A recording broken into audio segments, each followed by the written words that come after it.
Bhanu Prakash. Today topic is తిథి తిథులు. తిథి తిథులు అంటే ఏమిటి? సూర్యుడు చంద్రుడు మధ్య ఉన్న దూరాన్ని ఒక తిథి అని అంటారు.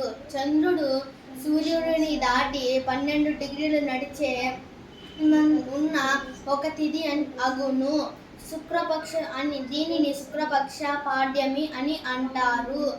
చంద్రుడు సూర్యుడిని దాటి 180 డిగ్రీలు నుండి దానిని శుక్లపక్ష పాడ్యమి నుండి పౌర్ణమి వరకు ఉన్నంతకాలం శుక్లపక్షం.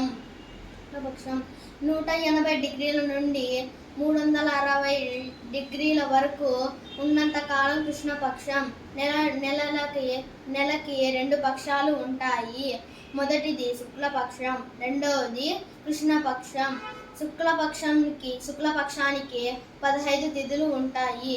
శుక్లపక్షానికి 15వ తిథి వచ్చేసి పౌర్ణమి. కృష్ణపక్షానికి వచ్చేసి 15వ తిథి వచ్చేసి అమావాస్య.